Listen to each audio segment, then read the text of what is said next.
Okay. Yeah.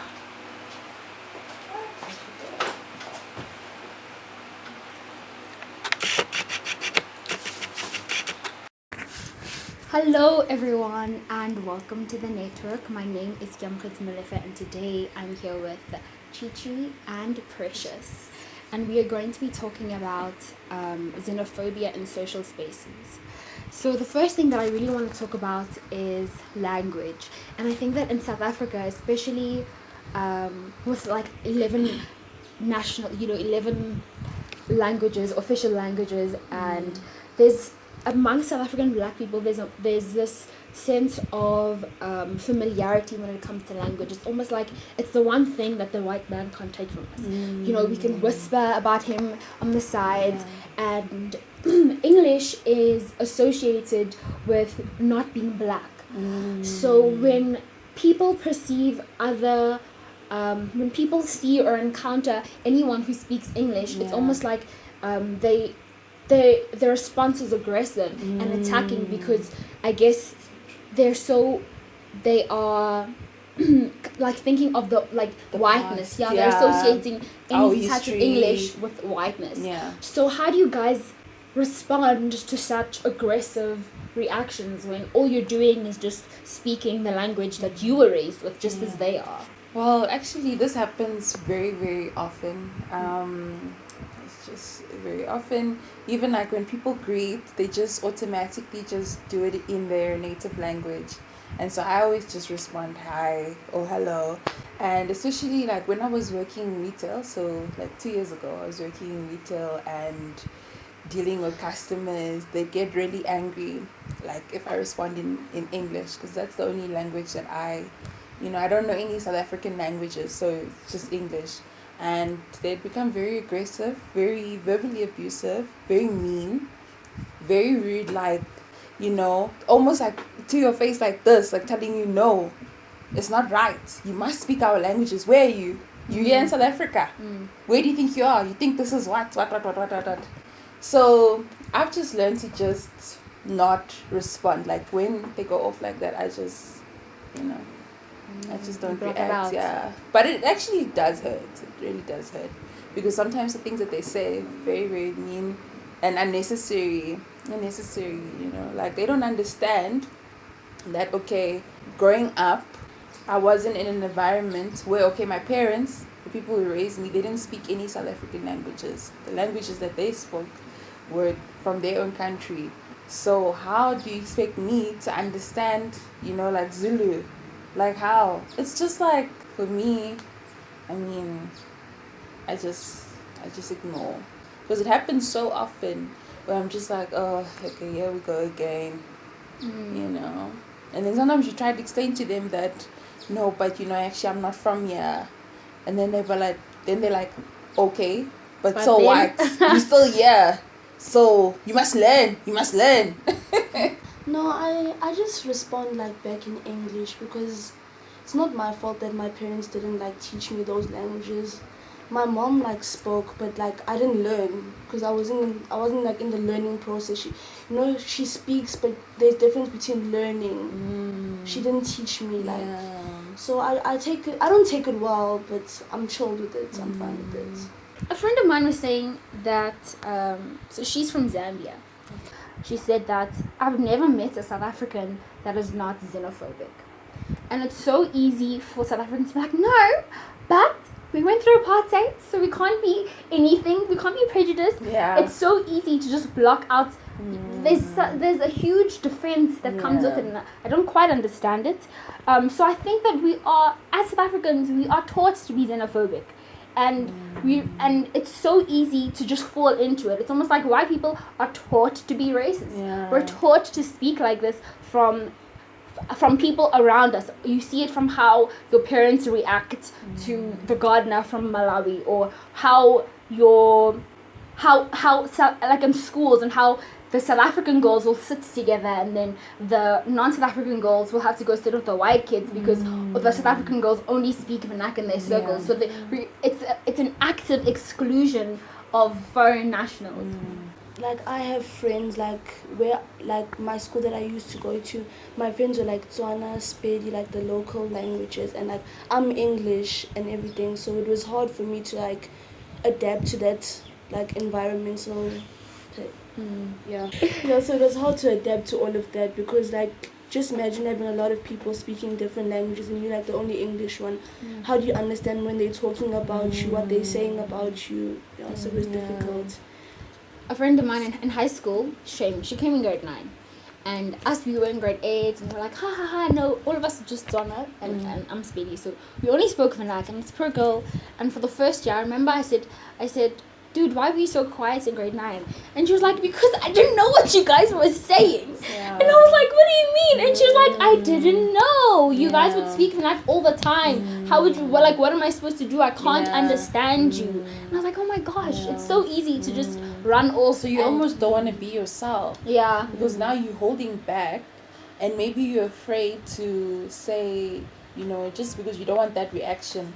Like, guys, do you mind just, you know, speaking English so that I can also, you know, chime in? Because in high school, it's a whole different ball game, you know. Those are your friends for, like, the whole, there's no other there's people. No going back. You understand? So now in uni, like, I can't be bothered. But back then, I remember, like, it was really a thing where, you know, I just felt like I couldn't be myself because I didn't want to let them really know, okay, this is how it makes me feel. And you know, some of them, they say, like, okay, for example, a lot of the time I'll, you know, to get around, I'll Uber. So I always sit in the front and I like to talk to the drivers. Like, I'm not that person who'll just sit in the back and just keep quiet. I like to talk and engage.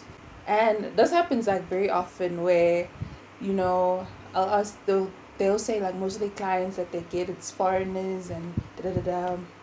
And then not knowing that I'm actually Nigerian, they'll start going off like, we hate them, they take our women, they use us our land, they this. But, you know, and I'm not excusing that. Like, I understand that, like, every country has people that are crappy, okay? But why is it that, you know, a Nigerian man could be doing something that a South African man does, but South African brothers would rather stick up for those trash South African men.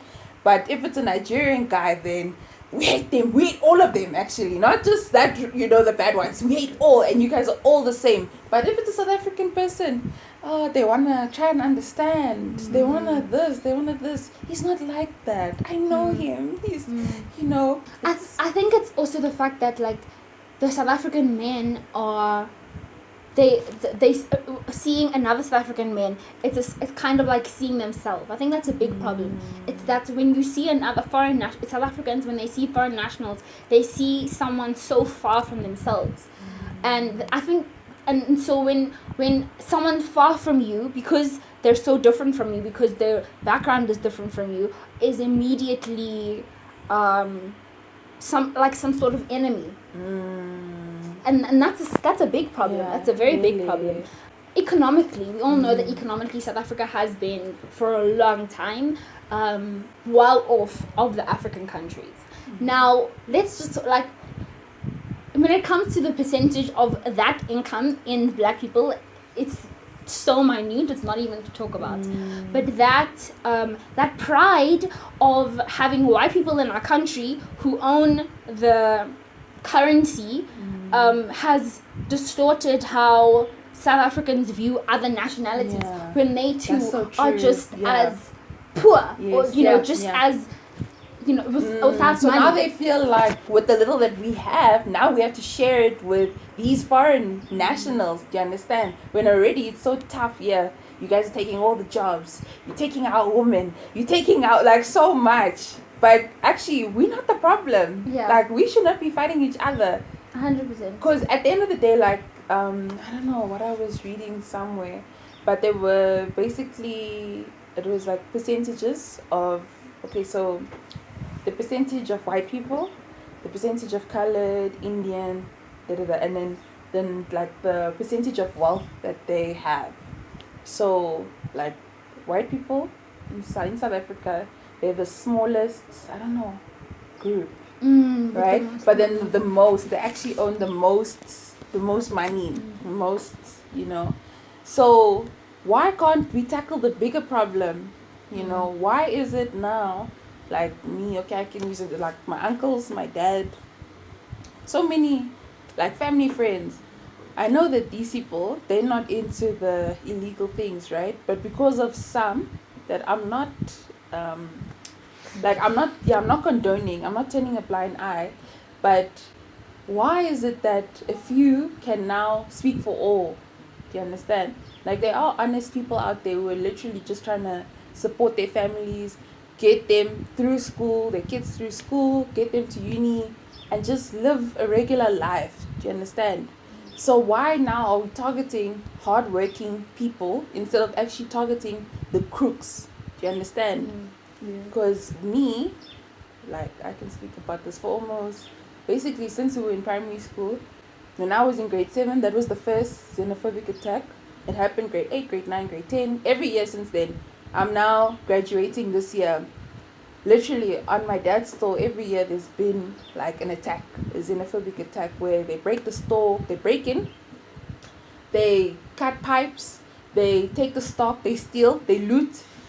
The one that happened, 2019, that was like the worst, because they were threatening to burn down one of his flats that he owns, which is actually, in those flats, it's 90% South African, you understand? And those people, they hardly ever pay rent on time, he's so lenient with them. There's some people, like, they haven't even paid for like 4 months, but they're still there, because my dad is just understanding. He's an understanding person. So now, those like South Africans, they were planning to burn down that property. Okay, so it baffles me, like, to be honest, it really baffles me that, like, you're targeting the wrong people. Why must these innocent people, innocent, hardworking people, now pay for the crimes of criminals? But there are so many, and if you look at the statistics in South Africa, femicide, highest in the world already. Like, domestic abuse, highest in the world. Like, people are getting raped every second.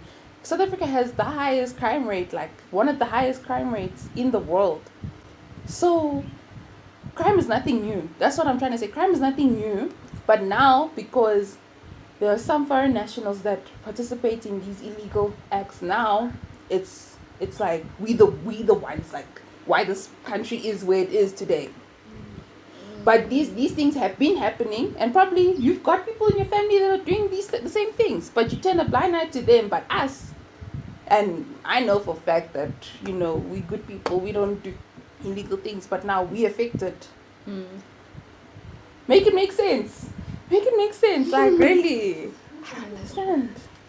My whole purpose, like, for me to be here today, is I really wanted to share awareness, because I feel like not a lot of people speak up about this, like, in the South African context, because we're all here living in South Africa. But I would really like to see more tolerance and compassion and more understanding from us, like, to one another. Do you understand? Like, don't be too quick to cast someone out just because they're different from you. Try to help them. Try to build them up. Don't try to tear them down. Like, it doesn't help anything, because that person's gonna leave home feeling sucky. I mean, that they're already in this country. First of all, they're away from their family, and they don't fit in, and they're constantly being reminded that, you're different. You need to, girl, come on, like, it's, how many years have you been living here, girl? You need to, like, no, it's enough now. Come, guys, let's stop that. Let's be compassionate. Okay. Thank you guys for watching. I hope you enjoyed this video. It was really interesting to hear your points and your experiences. Please follow Chidi and Precious And KY Beauty on Instagram, and NKY Beauty. And my Instagram will be down below. And comment your view and your opinion on this matter, and let's have a conversation down below, guys. Yeah, and thank you for watching. Bye. Thanks, guys. Bye.